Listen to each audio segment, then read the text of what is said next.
Imarah di Hijaz. Ismail alaihissalam menjadi pemimpin Mekah dan menangani Ka'bah selama hidupnya. Beliau meninggal pada usia 137 tahun. Dua putra beliau menggantikan kedudukannya, yaitu Nabat yang disusul Qaidar. Ada yang berpendapat sebaliknya. Setelah itu Mudad bin Amr al-Jurhumi. Maka kepemimpinan Mekah beralih ke tangan orang-orang Jurhum dan terus berada di tangan mereka. Anak-anak Ismail merupakan titik pusat kemuliaan, sebab ayahnya lah Nabi Ibrahim alaihissalam yang telah membangun Ka'bah dan mereka tidak mempunyai kewenangan hukum sama sekali. Seiring dengan berjalannya waktu, lama-kelamaan anak keturunan Ismail semakin tenggelam, hingga keberadaan Jurhum semakin bertambah lemah dengan kemunculan Bukhtanasar. Bintang Bani Adnan dalam bidang politik mulai redup di langit Mekah sejak masa itu. Buktinya, saat Bukhtanasar berperang melawan Arab di Zatu Irq, pasukan bangsa Arab saat itu tidak berasal dari Bani Jurhum. Bani Adnan berpencar ke Yaman pada saat perang Bukhtanasar kedua tahun 587 sebelum Masehi, lalu pergi bersama Ma'ad ke Syam. Setelah tekanan Bukhtanasar mulai mengendor, maka Ma'ad kembali ke Mekah, namun dia tidak mendapatkan seorang pun dari Bani Jurhum kecuali Jursum bin Jalhamah. Lalu dia menikahi anak putrinya Mu'anah dan melahirkan Nizar. Setelah itu keadaan Bani Jurhum mulai suram di Mekah dan posisi mereka semakin terjepit. Seringkali mereka berbuat semena-mena terhadap para utusan yang datang ke sana dan menghalalkan harta di Ka'bah. Hal ini membuat murka orang-orang Bani Adnan. Tatkala Bani Khuza'ah tiba di Mar Zahran dan bertemu dengan orang-orang Bani Adnan dari Jurhum hingga dapat diusir dari Mekah, maka Bani Khuza'ah berkuasa di sana pada pertengahan abad kedua Masehi. Tatkala Bani Jurhum berkuasa, mereka menggali sumur Zam-Zam untuk mencari tempatnya secara persis, lalu mengubur berbagai macam benda di sana. Ibnu Ishaq berkata, Amr bin Al-Harits bin Mudad al-Jurhumi keluar sambil membawa tabir Ka'bah dan Hajar Aswad, lalu menguburnya di sumur Zam-Zam. Kemudian bersama orang-orang Jurhum dia pindah ke Yaman. Tentu saja mereka sangat sedih karena harus meninggalkan kekuasaan atas Mekah. Zaman Ismail alaihissalam diperkirakan pada 20-an abad sebelum Masehi. Sementara keberadaan Jurhum di Mekah kira-kira selama 21 abad. Mereka berkuasa selama 20 abad. Khuza'ah menangani urusan kota Mekah bersama-sama Bani Bakar. Hanya saja kabilah-kabilah Mudhar juga mempunyai 3 bidang penanganan, yaitu 1. Menjaga keamanan manusia dari Arafah hingga Musdalifah dan memberi perkenan kepada mereka saat meninggalkan Mina, yang boleh dilakukan setelah Bani Ghauz bin Murrah dari suku Ilyas bin Mudhar, yang disebut Saufah. Dengan kata lain, manusia tidak boleh melempar jumroh kecuali setelah ada seorang dari Saufah yang melakukannya. Jika semua orang sudah selesai melempar jumroh dan hendak meninggalkan Mina, maka orang-orang Sufah berada di antara dua sisi Aqobah dan tidak seorang pun boleh lewat kecuali setelah mereka lewat. Setelah itu orang-orang diperbolehkan lewat. Setelah orang-orang Saufah musnah, tradisi ini dilanjutkan Bani Sa'ad bin Zaid dari Tamim. 2. Pelaksanaan ifadah atau bertolak dari Juma' ke Mina yang menjadi wewenang Bani Utwan. 3. Penanganan air minum selama bulan-bulan suci yang menjadi wewenang Bani Tamim bin Adi dari Bani Kinanah. Kekuasaan Khuza'ah di Mekah berlangsung selama 300 tahun. Pada masa kekuasaan mereka, orang-orang Bani Adnan berpencar ke Najd, di pinggiran negeri Irak dan Bahrain. Sedangkan di pinggiran Mekah ada suku-suku dari Quraisy, yaitu Hulul dan Hurum, serta suku-suku lain dari Bani Kinanah. Bani Kinanah ini tidak mempunyai wewenang sedikit pun untuk menangani Ka'bah dan Baitul Haram, hingga muncul Qusay bin Kilab. Tentang diri Qusay ini dikisahkan bahwa bapaknya meninggal dunia saat dia masih kecil dalam asuhan ibunya. Lalu ibunya kawin lagi dengan seorang laki-laki dari Bani Uzrah, yaitu Robi'ah bin Haram, yang kemudian membawanya ke perbatasan Syam. Setelah Qusay menginjak remaja, dia kembali ke Mekah, yang saat itu gubernur Mekah adalah Hulail bin Hubsyah dari Bani Khuza'ah. Qusay melamar putri Hulail, Hubah, dan ternyata lamaran itu disambut baik olehnya.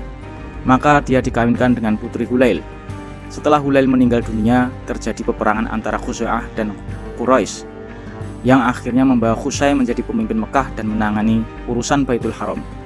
Ada 3 riwayat yang menjelaskan sebab meletusnya peperangan ini, yaitu 1.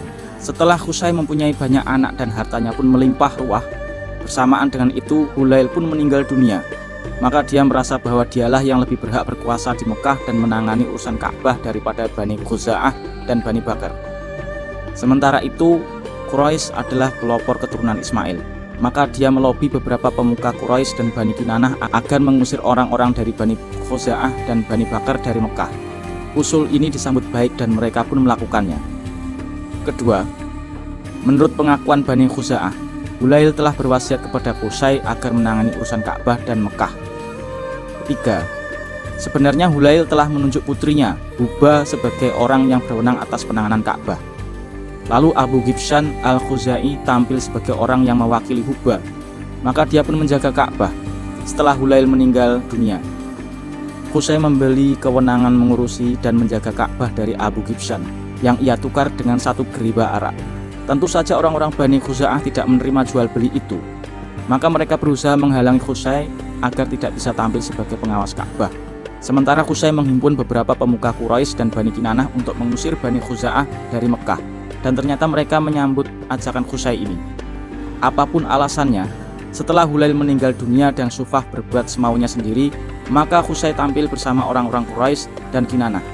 Bani Khuza'ah dan Bakar siap menghadang di hadapan Qusay. Tetapi Qusay lebih dulu bertindak. Dia menghimpun pasukan untuk memerangi mereka. Maka kedua belah pihak saling bertemu dan meletus peperangan yang dahsyat di antara mereka. Banyak yang menjadi korban dari masing-masing pihak. Kemudian mereka sepakat untuk membuat perjanjian damai. Mereka mengangkat Ya'mar bin Auf dari Bani Bakar sebagai hakim untuk urusan perdamaian ini. Maka dia menetapkan bahwa Qusay lebih layak menangani urusan Ka'bah dan berkuasa di Mekah daripada Bani Khuza'ah. Setiap darah yang tertumpah dari pihaknya merupakan kesalahan Qusay sendiri dan harus menjadi tanggung jawabnya. Sedangkan setiap nyawa yang melayang dari Khuza'ah dan Bakar harus dapat tebusan. Dengan keputusan ini, Qusay berhak menjadi pemimpin di Mekah dan menangani urusan Ka'bah. Karena mungkin dirasa kurang adil, maka saat itu Ya'mar dijuluki As-Sadaq atau orang yang menyimpang. Qusay berkuasa di Mekah dan menangani urusan Ka'bah pada pertengahan abad ke-5 Masehi, tepatnya pada tahun 440 Masehi. Dengan adanya kekuasaan di tangan Qusay ini, maka Quraisy memiliki kepemimpinan yang utuh dan sebagai pelaksana kekuasaan di Mekah. Di samping itu, dia juga menjadi pemimpin agama di Baitul Haram, yang menjadi tujuan kedatangan semua bangsa Arab dari segala penjuru. Di antara tindakan yang dilakukan Qusay, dia mengumpulkan kaumnya untuk membangun rumah-rumah di Mekah dan membuat batas-batas menjadi 4 bagian di antara kaumnya.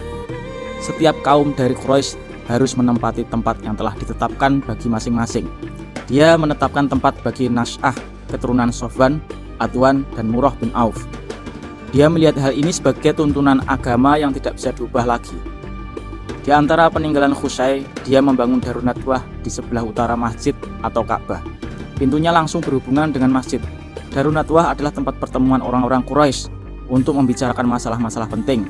Bangunan ini merupakan kelebihan tersendiri bagi Quraisy, karena tempat itu bisa mempersatukan orang-orang Quraisy dan sebagai tempat untuk memecahkan berbagai masalah dengan cara yang baik. Qusay mempunyai beberapa wewenang dalam kekuasaan, yaitu 1. Sebagai pemimpin di Darun Nadwah. Di tempat itu para pemimpin Quraisy mengadakan musyawarah untuk memecahkan masalah-masalah penting yang mereka hadapi dan juga untuk menikahkan putri mereka. 2. Pemegang panji. Tak seorang pun berhak memegang panji atau bendera perang kecuali di tangannya. 3. Hijabah atau wewenang menjaga pintu Ka'bah. Tak seorang pun boleh membuka pintu Ka'bah kecuali dia. Dengan begitu dia pula yang berhak mengawasi dan menjaganya. 4. Memberi minum orang-orang yang menunaikan haji. Dia bertanggung jawab mengisi tempat-tempat air bagi orang-orang yang menunaikan haji dan ditambah dengan sedikit kurma atau anggur kering, sehingga semua orang-orang yang datang ke Mekah bisa minum sepuas-puasnya. 5. Jamuan bagi orang-orang yang menunaikan haji. Maksudnya, dia menyediakan jamuan yang disajikan bagi orang-orang yang menunaikan haji lewat undangan. Untuk itu, Qusay meminta pajak kepada orang-orang Quraisy pada musim haji yang harus diserahkan pada Qusay. Dengan pajak yang terkumpul itu, dia bisa membuat makanan untuk disajikan kepada mereka, khususnya mereka yang tidak banyak hartanya dan tidak mempunyai bekal yang memadai. Semua itu menjadi wewenang di tangan Qusay.